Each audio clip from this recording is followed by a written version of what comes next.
Good evening, Periscope. We are early tonight. It's only 9 p.m. Normally I do these scopes at 10 p.m. So let's see who joins. Whether we're going to get the usual crew on, or whether there's just going to be a few. As Anna's here straight away, saw a couple of other people join. Then it went too quick for me to see.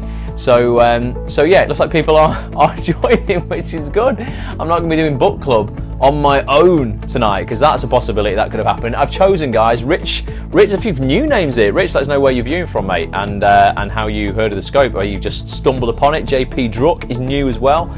I'm just watching you and Top Gun at the same time, says Anna. Amazing. Whatever does it for you, Anna. That's cool. We've got TC something just pops up. Nina's here as well. There's a lot of familiar names, quite a lot of new ones. For those who don't know me, by the way, let me know where you're viewing from. Please share this with your mates. The hipster's back. Good to see you. Yeah, I'll tell you a bit about myself. My name's Ross. I'm an actor from Manchester in the UK. I scope twice a week. These scopes aren't just about acting. There's a lot of actors on here, and that's kind of like the main kind of communities that I run within the acting industry, particularly within TV and film. But hello, who hipsters here? Yeah, hello, good evening, good to see you back for this pretty second scope. And I scope twice a week. I'm early, Nina, tonight. Nina's saying early this evening because two reasons. One, I'm trying out to see if more people get involved at 9 p.m. because I know a lot of people run busy lives and want to be in bed at 10 p.m. Normally I scope on a Monday and a Wednesday at 10 p.m. And also, because tonight's book club, so I do a book club, guys, on a Wednesday. On a Monday, we do something called Monday Motivation and Mind Hacks, which are science-backed positive psychology mind hacks to give you more motivation, more inspiration, get you more productive, get you ultimately doing more with your life, in your work, being more productive and having more success. I've been looking at the website all day. Amazing. Well, that's awesome. Yeah, I also run a website, guys, actonthis.tv, and I interview famous actors, casting directors, producers, writers, everyone from within the TV and film industry to help actors take action on their career. Ultimately, that's the one goal the site has. Good evening, Kim. I haven't been on one of these bad boys in ages. You haven't, Kim, and you've joined a good one. The other reason, Nina, why it's early tonight is because it's book club. We're doing The Happiness Advantage by Shawn Achor, and we're looking at something called the Tetris Effect tonight. It's a pretty long chapter, and I didn't really want to cut too much out of it. So this scope, guys, might be 30 minutes, 35 minutes, but I assure you, if you stay on till the end, you're going to get a lot out of tonight. I'm massive on science-backed positive psychology, not just kind of theories that might be kind of, woo-woo kind of stuff. And if you're just nice and you just wish for this, you'll get it all. I don't think that happens in life. I think there's certain things that you can do, and definitely being nice goes a long way. But there's hacks that you can make literally within your life, within your mindset, within your brain. We looked at on Monday certain hacks that actually will create more feel-good chemicals in your brain: oxytocin, serotonin, dopamine, endorphins, that will actually, you can hack your brain to feel better so you get out there and do more.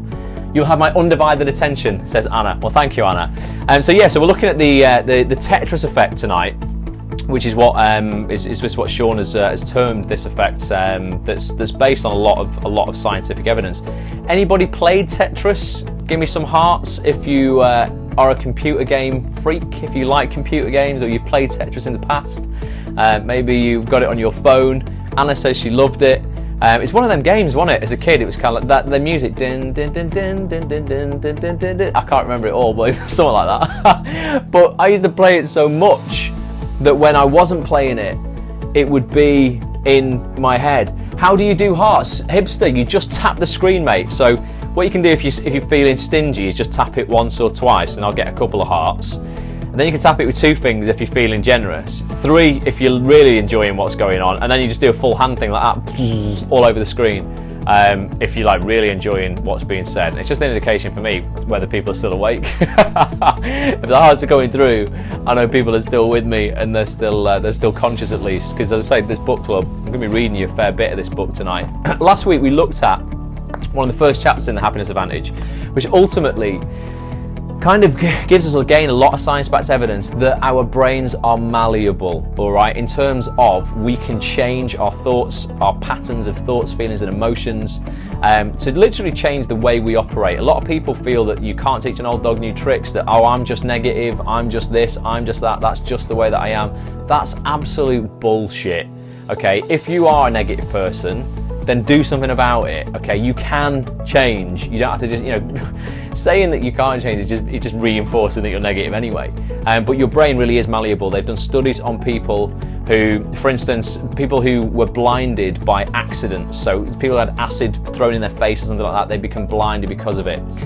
They would learn how to read through Braille. Okay, and then scientists tested through MRI scans of their brain, the areas of their brain that lit up when they were using the finger that they learned to read Braille. And what they would do is they would poke, one of your fingers that you don't read with when you're reading with Braille, and see which areas of the brain it lit up. And it would light up, just a small area of the brain, as it would do if you touched any of the other fingers. The finger that had learnt through practice, and basically embodying and inhabiting this brand new pattern, when they pricked that finger through Braille, that people would read their Braille with, it lit up a massive part of people's brains.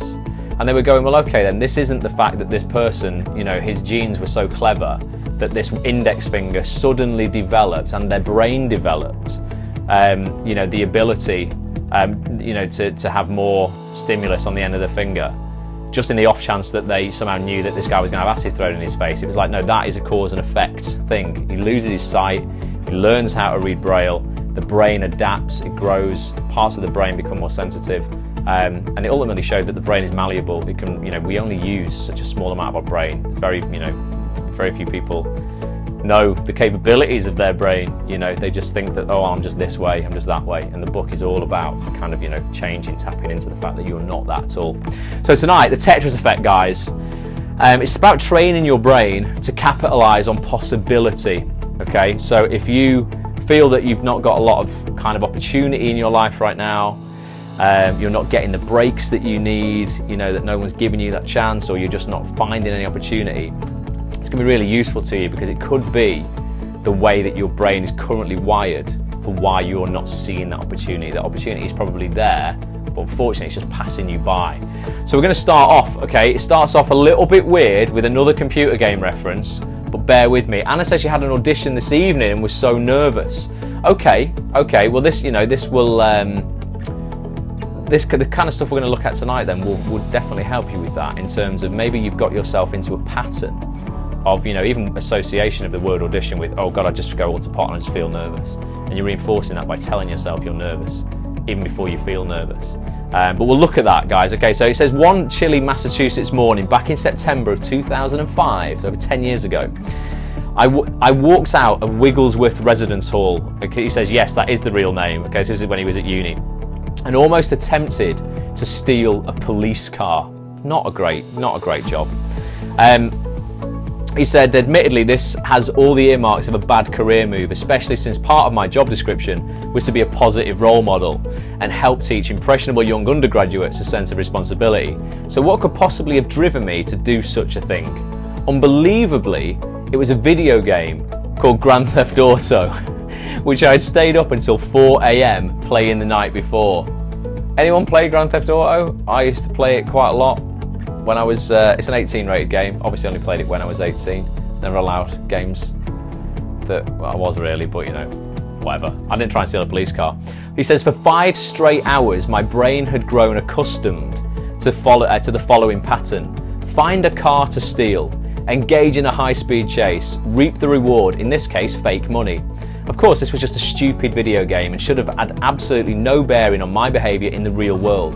But after so many hours of repeated play, when I woke up the next morning, my brain was still stuck in this way of thinking, which is why I walked out onto Massachusetts Avenue and scanned my environment for a vulnerable car. To my brain's momentary delight, the best car to steal, a police car, was serendipitously, that's right, isn't it? Parked not 5 feet from me. Yes! Before the rationale part of my brain had time to get a word in edgeways, I found myself acting on the pattern I had been practicing the night before. Adrenaline shot through my body as I reached for the shiny handle of the Cambridge police cruiser. The fact that there was a police officer sitting in the front seat, well, that was no problem. I would just have to press the X button on the controller and it would automatically pull the officer out of the car. It took seeing my reflection in the window to finally jolt me out of the Grand Theft Auto world and back to my senses. Mental, innit? I don't know if he's embellishing a little bit there for a bit of drama in the book, but you get the point, okay? His brain had been so wired to do this that he was still, he was in it in the real world. He says, true story, blessedly I did not go through with this crime. Can you imagine the trial? Harvard advisor tells court, brain stuck in Vice City, couldn't help it. Yet while obviously I had no real desire to commit grand larceny that morning, for that one moment I could only follow the pattern I'd been practicing to see. And as I soon learned, this is not exactly uncommon. It has to do with the way our brains are programmed to work in the real world. So now we're going to move it on to Tetris, which you guys are going to know. If you didn't play Grand Theft Auto, you're going to be more aware of Tetris. Everybody's played Tetris. He says in September 2002, a 23-year-old was jailed for 4 months after refusing to turn off his cell phone on a flight from Egypt to England. The crew had repeatedly requested that he switch off the phone so it wouldn't interfere with the plane's communication system, and he'd openly ignored them. The reason? He was playing Tetris. Mental, the guy's so addicted to it, he's like risking his lives on a plane.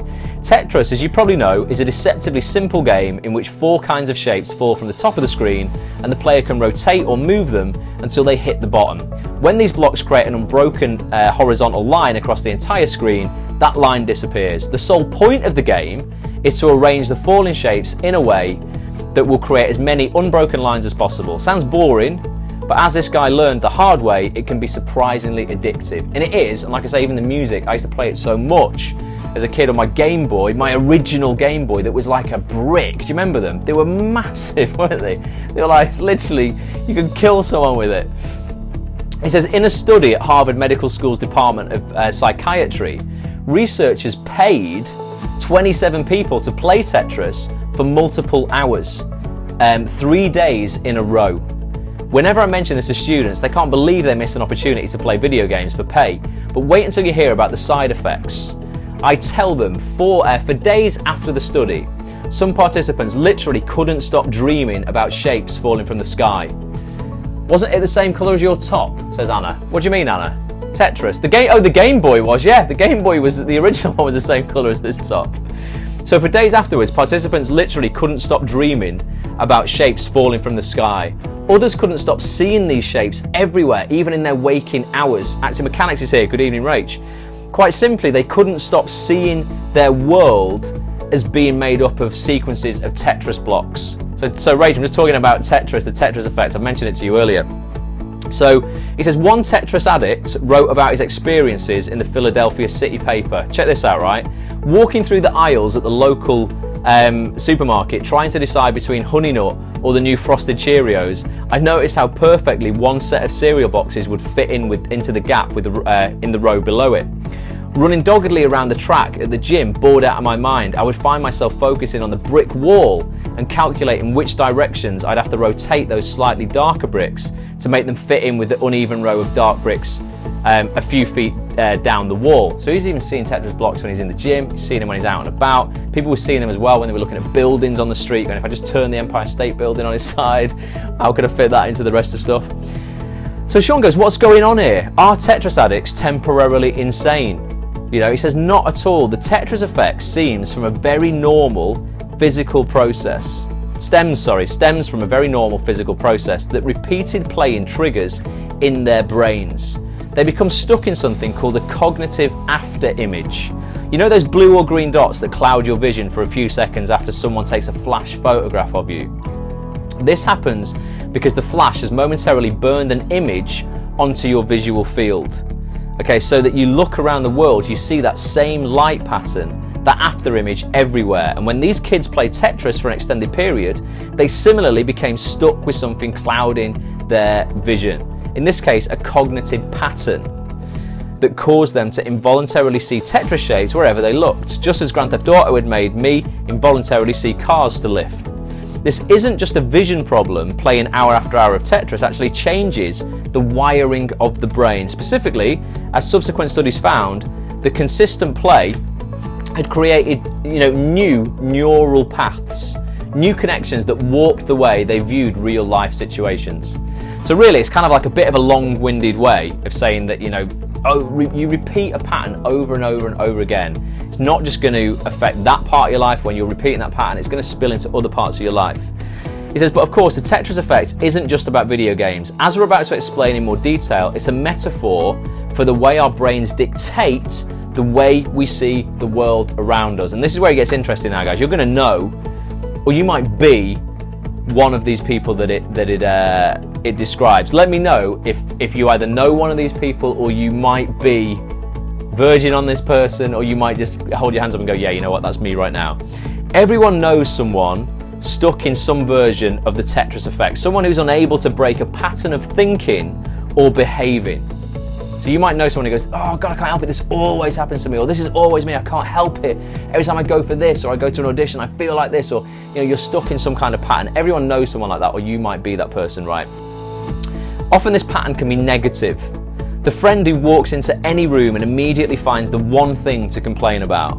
The boss who focuses on what an employee continues to do wrong instead of how he's improving. The colleague who predicts doom before, oh guys, you've just fallen over. That was a bit of doom. Bear with me 1 second, I'll pull you back up. Check it out. Oh, can you believe that? The book you were leaning on just fell over. It just adds a bit of drama, doesn't it? That was the Tetris effect. The Tetris blocks just fell over. Crikey, you all alright? I hope you didn't like bang your heads or anything, right? So he says, yeah, the colleague who predicts doom. See how I said doom when it fell over before? Warren's here. Good evening, Warren. Just reading a bit more of the happiness advantage, Warren. You can catch up on the replay the little bit you've missed. Talking about some negative people, so you might know one of these. The boss who focuses on what an employee continues to do wrong instead of how he's improving. The colleague who predicts doom as the iPad fell over before every meeting, no matter the circumstances. You know the type, maybe you're even one of them.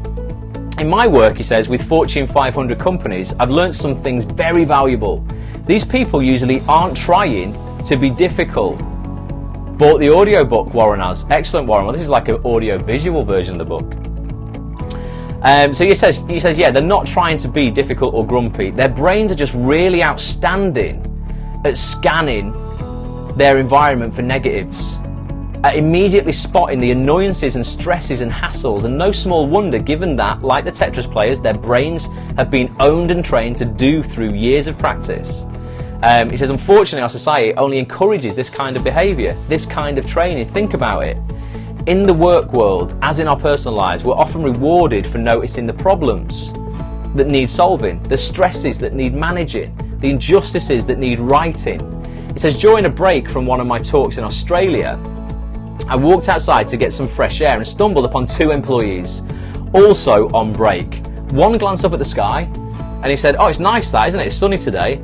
The other one said, oh, I wish it wasn't so hot today. Both statements were based on reality. It was sunny and it was hot, but the second person was giving into a habit that would prove debilitating to his productivity and performance the second he walked back into the office. He literally couldn't see the positives in his life, okay, or his work, the opportunities, the possibilities, the chances for growth. And as a result, he didn't have a fighting chance of capitalizing on them. This is no small thing. Constantly scanning the world for the negatives comes with a great cost. It undercuts our creativity, it raises our stress levels, and it lowers our motivation and ability to accomplish goals. Battery drainers, says Nina. Yeah, exactly. There's two types of people in the world, guys. Battery chargers and battery drainers. Please don't be a battery drainer, and please don't hang out regularly with battery drainers. The people who within 2 minutes of meeting them, you can go to a coffee shop feeling like great, sun's out, you're having a great time, your life's fine, and you go and sit with one of these people, and within minutes you're just like, your head is slung, literally you'll feel it, you're physically, you're slumping your chair, you're like, oh, I can't be arsed.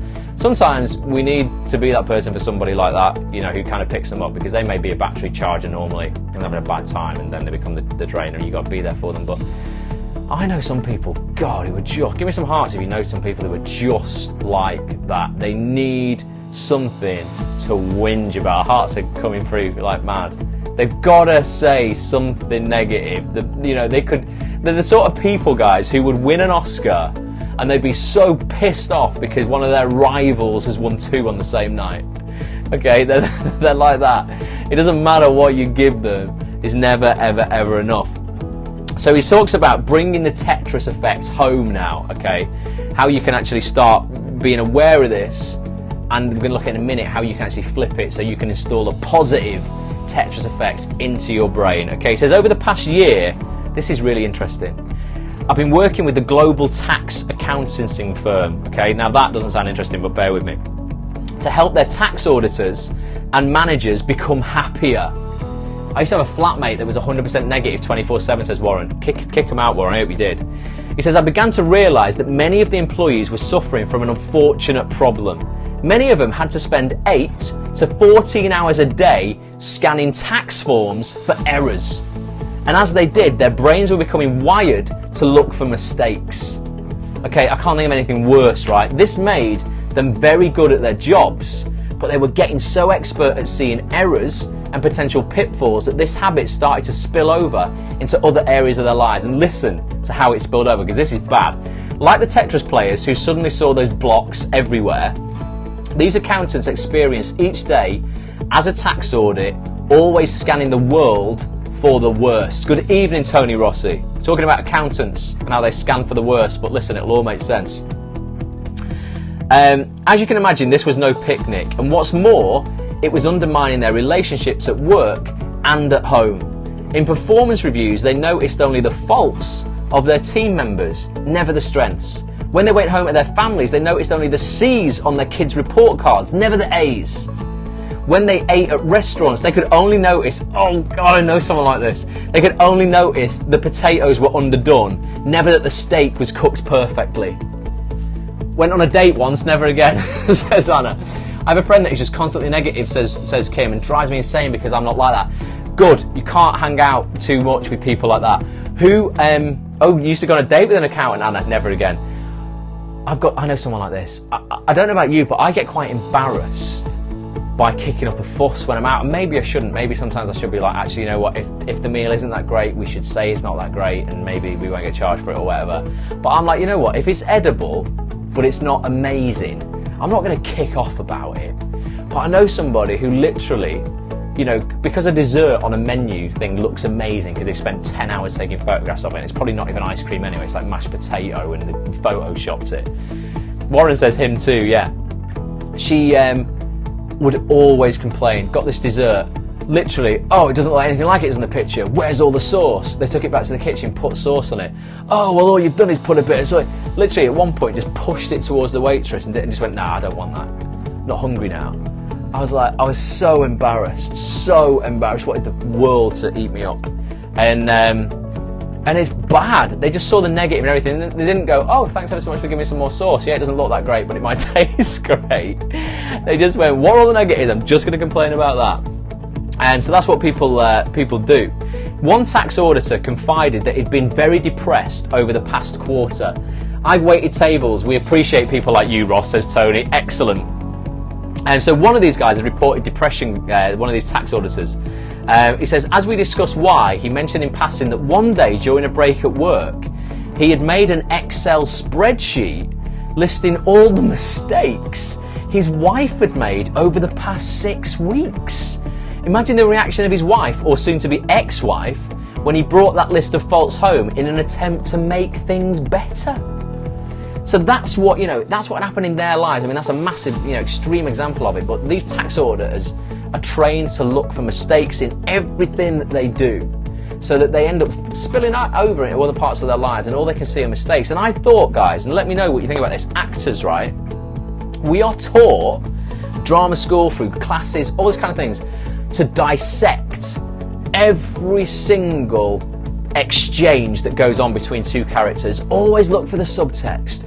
Shakespeare, oh, he says, out now, damn rascal, I don't know, whatever. Oh, but does that mean something, there's the subtext under that? It could mean the rapper Dizzy Rascal. No, not that. There has to be something underlying that. No, maybe you're just saying get out. And we're taught to do this. Always, look for this, look for the drama. Where are the gear changes in this scene? How can you make it more entertaining, more dramatic? And I was like, you know what, shit. this could be bad, because if that spills over into our other lives, then how many people are currently living their relationship like it's a soap opera? Because that's what they think it should be like, because that's what they do in their day job. How many people are so in tune with the fact that they're rejected from auditions multiple times a month or a week? If you're lucky, can you get auditions every week? You know, that you're actually to spill that over into other parts of your life where you don't feel you're good enough for anything. You know, not just your job, but you're just rejected in life. Oh, I'm never going to do this, I'm never going to do that. You just lose all of your momentum because you're looking for it all the time. I think it's important. I know the soap opera people too, says Warren. Yeah, exactly. Some people just love life as a soap opera.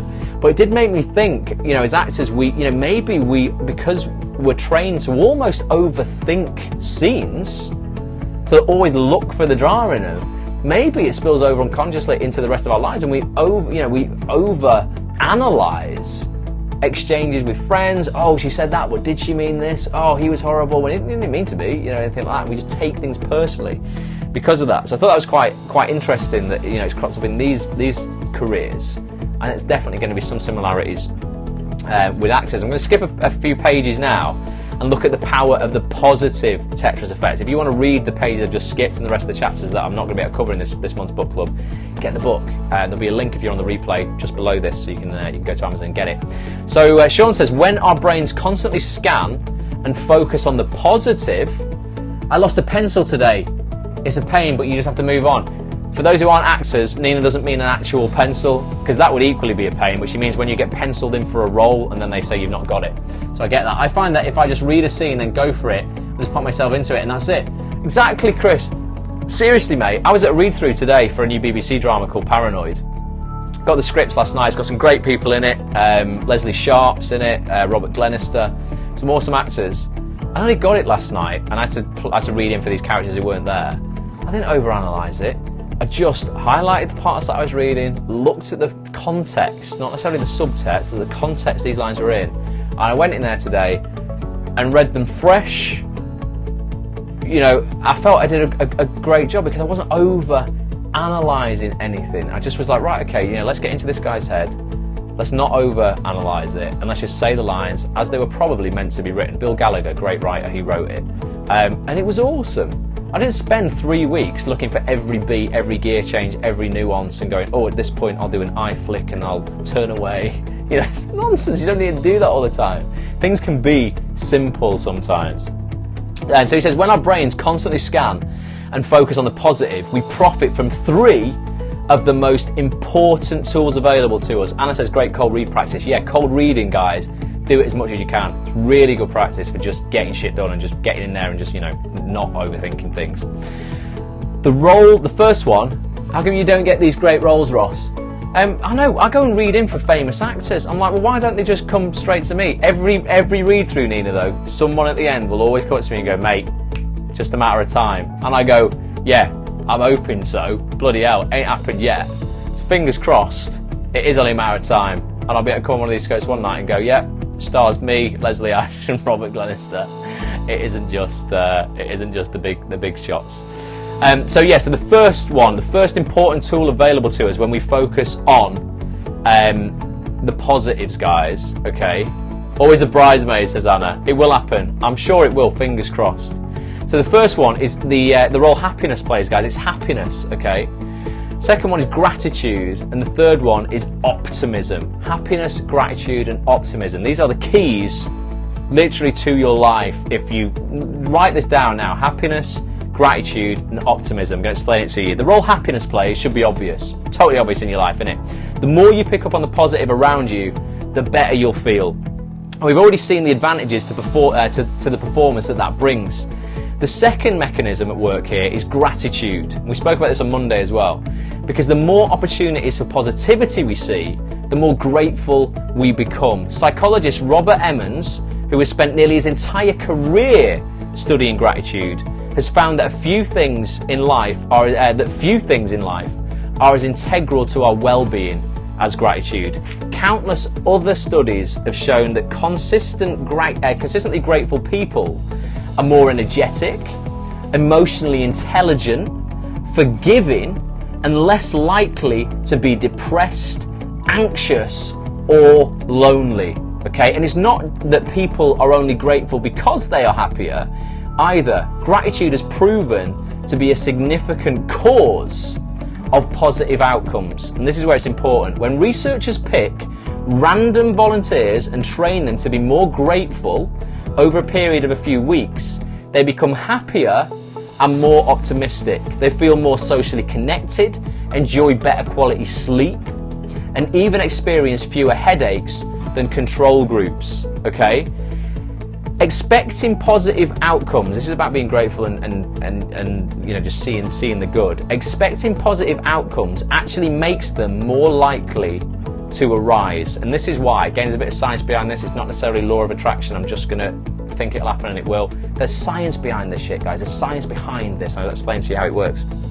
Few people have proven this more cleverly than researcher Richard Wiseman.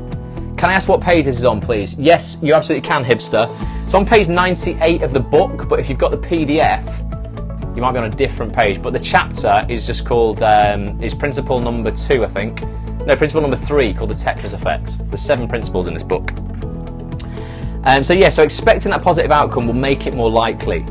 Okay, so Richard Wiseman, who set out to discover why some of us seem to be consistently lucky, and some of us seem to, while others can't buy a break, you know, literally can't buy a break.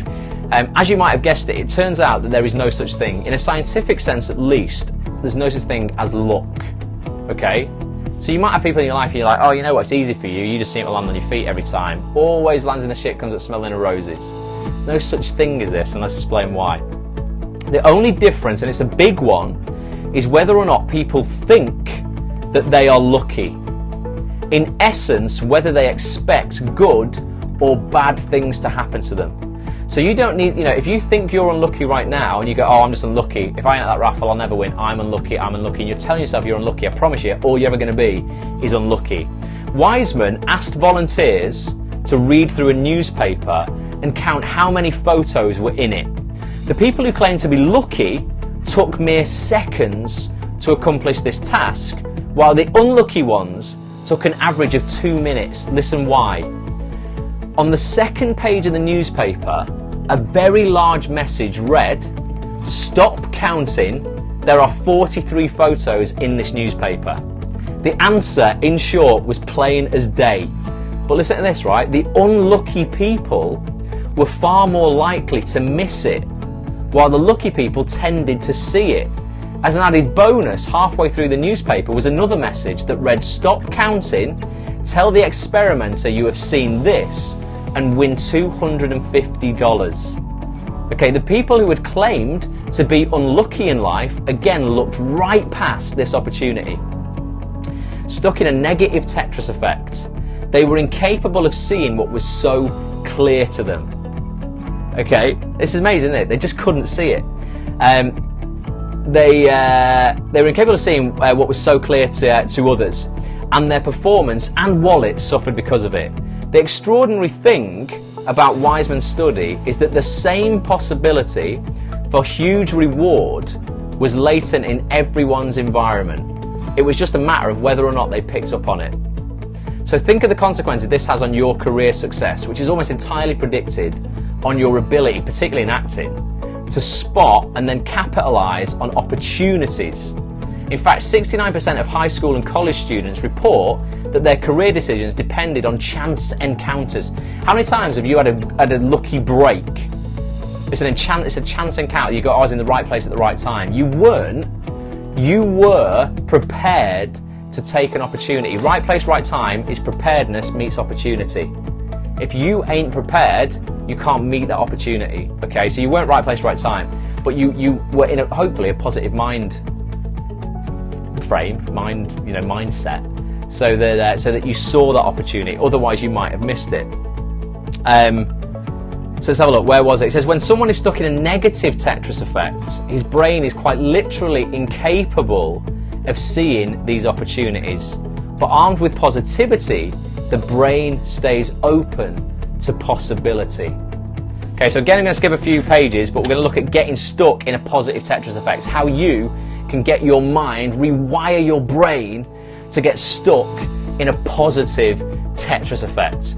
So you ain't just seeing all the negative bullshit around you. You are looking for the positives in your environment. You're going to see them wherever you go, and with that you're going to spot opportunities to capitalize on. He says, just as it takes days of concentrated practice to master a video game, training your brain to notice more opportunities takes practice, focusing on the positives. The best way to kickstart this, and we've mentioned this so many times, and again I'm hitting it home, the best way to kickstart this is to start making a daily list of the good things in your job, your career and your life. It may sound hokey or ridiculously simple, and indeed the activity itself is simple, but over a decade of empirical scientific evidence, guys, okay, it's proven to have a profound effect on the way our brains are wired. Who, even after me probably saying on a dozen Periscopes now, doesn't do this? Be honest with me, it doesn't matter, it's totally cool, I'm totally fine with it. Who doesn't write down at the end of the day 3 things that have gone well for them that day and 3 anticipated wins for the next day?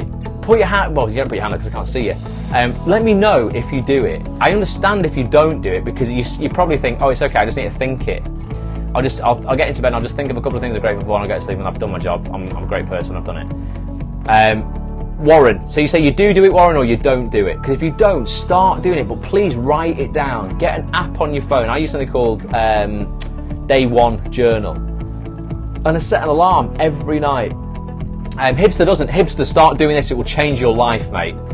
I don't, but I will, says Anna. Honestly, please, at the end, before you get into bed, so Warren doesn't either, I know I bang on about this and I say it all the time, and people will think, oh yeah, okay, that's just what kind of these positive people do or whatever.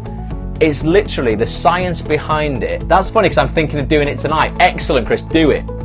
So yeah, there's been more study done on the effect of gratitude on people's fulfillment and happiness in life. Literally, and you can see this on MRI scans with, people's brains lighting up and almost parts of people's brains becoming thicker because of this. Parts of your brain, people's like people have like, there's a part of your brain called the hippocampus, and you can see on scans that more successful, happy people, will have bigger hippocampi, or parts of the brain, can literally be exercised like muscles when you partake in gratitude. There's nothing else that has been proven to alter your state of being faster than practicing gratitude. It's not just for airy-fairy hippie people. There's a shitload of science behind it. So let's look at how you do this then. So he says, when you write down a list of 3 good things that happened that day, your brain will be forced to scan the last 24 hours for potential positives. Even if you had a shit day, you must do this, because your brain is forced to scan for positives, and you will find them. They don't have to be massive things, guys, okay? Things that brought small or large laughs, feelings of accomplishment at work, a strengthened connection with a family member, a glimmer of hope for the future, just a glimmer. Okay, in just 5 minutes a day, this trains the brain to become more skilled at noticing and focusing on possibilities for personal and professional growth. And seizing opportunities to act on them. That's a really important part. At the same time, because we can only focus on so much at once, our brains push out those small annoyances and frustrations that used to loom large into the background, even out of our visual field entirely. This exercise has staying power. Okay, one study found that participants who wrote down 3 good things each day for a week were happier and less depressed at the 1 month, the 3 month, and the 6 month follow-ups. More amazingly, even after stopping the exercise completely, so they didn't do it any longer, they remained significantly happier and showed higher levels of optimism. If you lose optimism, guys, you are dead. The better they got at scanning the world for good things to write down, the more good things they saw without even trying. Okay, wherever they looked. The items you write down each day don't need to be profound or complicated, only specific. You can mention the delicious takeout food you had for dinner, your child's bear hug at the end of a long day, or the well-deserved acknowledgement from your boss at work. There can be little things, guys, the phone call you had, the text you got of someone you've not seen in a while. It's training your mind to see the positives, okay? Of course, We can build this Tetris effect only through consistency. Okay, so you've got to do it every single day. To finish off what we're going to read tonight, one paragraph left. When we train our brains to adapt a positive Tetris effect, we're not just improving our chance at happiness, we're setting off a chain of events that helps us reap all the benefits of a positive brain. Focusing on the good isn't just about overcoming our inner grump to see the glass half full, it's about opening our minds to the ideas and opportunities that will help us be more productive, effective, and successful at work and in life. The possibilities, like the $250 that was free in that experiment, if people just spotted the advert in the newspaper, okay, the opportunities and the possibilities are there for everyone to see. Will you look right past them, or will you train your brain to see more? Okay, and that's end of chapter. Ultimately, yeah, it's about realizing, like I said at the start, your brain is malleable. If right now you're in a negative place and you're like, I'm always negative, I just feel negative all the time, I can't help it, when I think of that person I can't help it, I just feel really bad. Why are you thinking of that person? Okay, train your brain to focus on the good in your life, and the easiest, fastest way is literally the 3 gratitude things at the end of every day. It's like a minute job, guys. It's a 60-second job, but I promise you, I started doing this 18 months ago. It will change your life. It will, honestly. You will become so much more positive, so much more just happier, fulfilled, brighter, optimistic, because you're training yourself every single day to see the good, even in the shit, even in the really bad situations where you're like, you know what, everything's gone wrong today, and you go, okay, well, what are the positives? What can I be grateful for? Well, I can be grateful that I've learned this lesson. I can be grateful I'm not going to fall for that again. I can be grateful, you know, that I'm a stronger person because of it. I'm grateful that, you know, I've had this experience. I'm grateful for the opportunity this experience is offering me. So it's to do with language as well. You might go, you know what, I'm completely overwhelmed right now. I've got so many things on my plate, I don't know how to deal with them. And when people say, oh, how's it going, Ross? How you doing? I've got 2 options at that point. I can say, mate, I feel like shit. I'm so overwhelmed, I don't know what to do. And I'll feel that on a psychological level, a physical level, and it will just spiral into decline. Warren says he's definitely going to do this from tonight.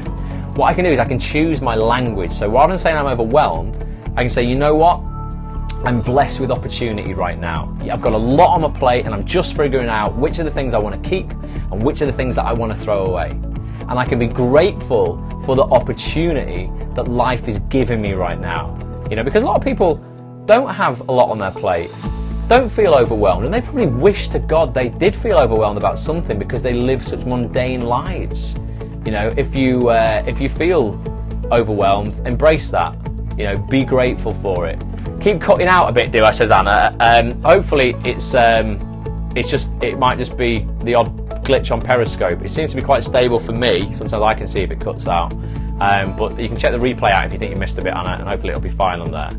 And I'm going to upload the replay as well to YouTube, so you'll be able to watch that on appsonthis.tv from tomorrow as well. But yeah, ultimately, yeah, choose what you look for in your life. Scan for the positives, quit scanning for the negatives, and I promise you, you can literally rewire your brain for more happiness. So next week, guys, we're going to look at a different principle. There's 7 principles in this book. It says, yeah, 7 principles that fuel success and performance at work. I'm going to choose a different principle for you. I'm going to look at that. I'll only be able to cover 2 more. So we've got next week's book club and the book club the week after. But if you want to get the book yourself, click on the link below this video. If you're watching the replay, we'll get yourself over to Amazon. You can get it on Amazon for about 7 or 8 quid. It says $8.99 on the back of the book, but it's always a bit cheaper in it on Amazon. Alfie was so happy you mentioned him. I did mention Alfie on Facebook Live before.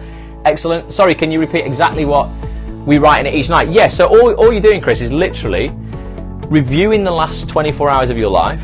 So reviewing the day that you've just had, and you're going, right, okay, what can I be grateful for today? And they can be the little moments when you had a laugh at something, when you saw a friend you've not seen in a while, for the food that you ate if you had a meal out. It could be for a phone call you made, it could be for an email you sent.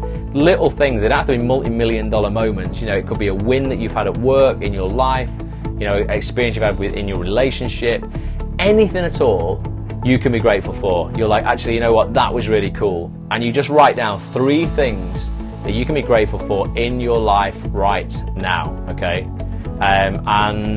What will happen is you'll end up creating a massive list of you know, a database effectively of all the things you can be grateful for.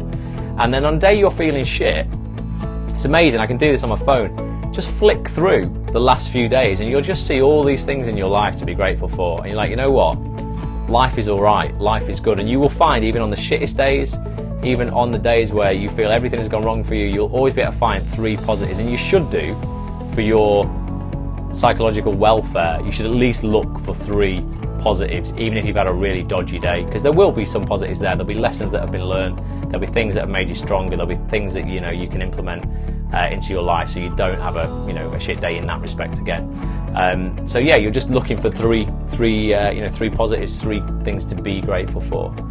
And it's dead easy, and honestly, you'll get it. It'll become part. You must do this kind of, like, for it to become part of a real routine for you.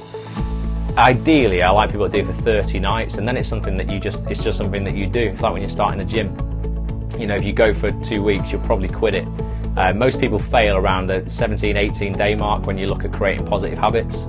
So it's just under 3 weeks where people start actually resenting, not just not wanting to do that thing, but actually actively resenting it. It's something that's called habit gravity that pulls you back down. And what happens is when you get to day 30, you reach an area of habit creation called escape velocity, where actually it becomes part of what you do, and actually you start missing it when you don't do it. So 30 days is generally what I would suggest people do this for. Pick a month, go, right, you know what, I'm going to do it for the rest of July, see how I feel, and I promise you it will improve your well-being, your state of being, and your overall fulfillment massively. But let me know. If you're not part of the Facebook group, guys, you're an actor, come to facebook.com/groups/actonthisTV. So it's facebook.com/groups/actonthisTV. And write down 3 things that you're grateful for on the Facebook wall right now. That'd be awesome. Great stuff. Do you say about writing something for the next day? So what I do, you don't have to do this, but what I do is to kind of get me, so I wake up in the right frame of mind, I will write down 3 anticipated wins for tomorrow. So 3 things that I think will go well tomorrow, and they may be: I get to the gym on time, have a great workout, that audition I've got goes really, really well, and I do a great Periscope with the guys on Periscope that night, or whatever. It's just 3 anticipated wins, so that you're almost pre-programming your mind into you having a good day before you've even had it. It's called, in psychology they call it the as-if effect. There's a lot of scientific study done on that as well, where people go into a situation almost pre-rehearsed. They've already seen themselves win. Athletes use this. They see themselves crossing the line, breaking world records before they've even the starting gun's gone off. It's a proven technique that will improve confidence, commitment, capability, and help you ultimately do more with your life, because you've already done it before you've already won before you've set out on that challenge. You completed your goal before you've even started it, so it just gives you that confidence. Act as if, says Anna. Yeah, exactly. So that's cool. So I hope you found that useful, guys. Give me some hearts if you found it useful. Let me know if you're going to be doing it. Love it, says Hipster. Excellent. Seriously, let me know how you feel once you've done it, and keep us posted in the Facebook group, definitely. I'll be back on Monday, guys. The next Periscope is Monday night. We're doing something called Motivation and Mind Hacks. It's not book club. Book club's only on a Wednesday. But like I said, if you want to catch up on this and read the rest of it, get it from Amazon. The Happiness Advantage by Shawn Achor. I'll be back on Monday. I also release a podcast on Friday called 5 to Thrive. It comes out every single Friday. They're supposed to be 5-minute episodes, but last week's was 18 minutes. So I can talk for Britain, so sometimes they're a little bit longer. But please go to iTunes, search for Act on This TV, all one word, and you'll see the Act on This TV podcast. Download it. You can subscribe to it. I'll deliver a free episode to your iPod, iPhone, whatever, every single week once you've subscribed. Please leave a review. They're like little mini periscopes like this. They're just audio that you can listen to when you're out on the train or you're running, you're at the gym, wherever, that are going to hopefully get you in that right frame of mind to motivate you, inspire you, and help you get shit done. Get more done in your life. So listen out for that on Friday. I'll be back on Monday for the Periscope. And ultimately, just start focusing on the positives. It sounds cliched, but please, it's scientifically backed. I don't argue with science. I'm definitely a battery charger, says Hipster. Well, thank you, appreciate that, and thanks for tipping up and being a part of this. Thanks so much to everyone on the replay. If you've got this far, I appreciate you so much for sticking with me. And yeah, I'll catch up with you guys very, very soon. If you're not part of the Facebook group, remember, come and join facebook.com/groups/ActOnThisTV. Until next time, appreciate you guys. Bye for now.